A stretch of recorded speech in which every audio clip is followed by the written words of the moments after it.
What do you think separates the higher end advertisers, the more profitable ones, from the ones that are struggling?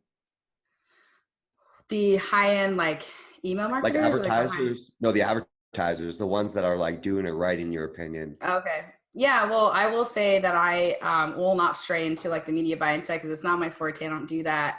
Yeah. Um, tell Sorry, I mean you. like the product owners. Oh, the Like, product. yeah, we call Okay. them Tell you. advertisers and CPA. Okay. Cool. Cool. So same thing, different terminology. Got it. Exactly. Um, in my opinion, the people that do the best in our space are people that have figured out how to make their offer convert. I Yeah. always say, like, I'm not a fucking salmon. I'm not a traffic salmon. I don't like swimming upstream on a broken, low converting offer, Yeah. right? So before you start talking to me about like, that's great that your product solves a core issue for a person. I'm very happy that you created a beautiful protocol or like a beautiful supplement or like whatever that you created, but your marketing has to work because, it's never going to get seen. So first and foremost, people who focus on, a high converting offer and their copy and their tech stack and, being willing to do things for the large affiliates, like increasing their commission, giving them faster payouts. There are people that think smart and they're like, okay, well, I will, I know also that I can monetize this customer. So I might break even on day one or, go maybe a little in the hole, but I have a continuity program to help me back it out, and my offer is converting. So it's stealing away the space, right? Whether it's on Google or whether it's on Facebook, I'm sucking the oxygen out of the room because my offer is converting better than everybody else and I can afford to spend more, or I'm paying out more to affiliates on top of having a very high converting offer.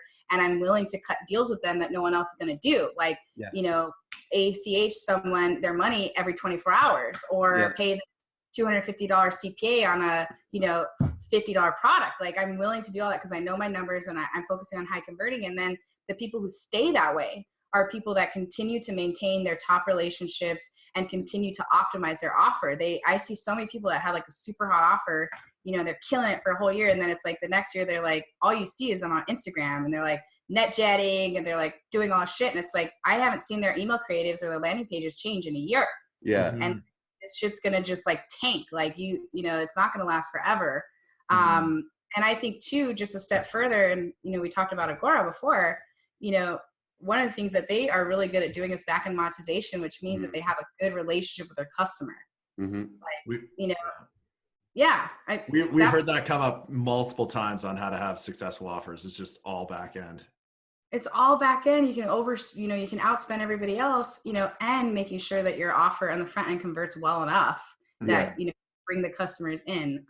So, for me, I always tell people, like, I just am not a traffic salmon. Yeah. Like, unfortunately, I'm not built to do that. I want like that term. That's the best term I've ever heard. As soon as you said that, I just started fucking laughing. You're just packing tons of like random quotes over there, aren't you? I know, I love it. I mean, it's sound bites, but I could rant about it all day because, I think that we are very fortunate to be in a time and place where like we have an ATM in the sky, which is the internet. Right. And we have more and more people getting online. And at the same time, we have these companies tightening the noose of compliance and what's actually scalable and what you can actually say because they're protecting the consumer. And if we don't start paying attention to that, this ATM is going to stop pumping out money for all of us. Totally. Yeah. And that's like, I don't want to be gloom and doom, but like at the same time, like, well, how many times have we seen that too? Like something good going away just because like the compliance is out of whack. Every 6 months. Yeah. And it sucks. Like just when you get your footing underneath you, like it's ripped out from under you, So that is why I like marketers ruin everything. Well, yes, they do. They actually do. Like it's true. They take anything good and just destroy it. It's true. I mean, I can't argue with that, but I think also like I wouldn't want to be anything else. Yeah, I agree. I agree.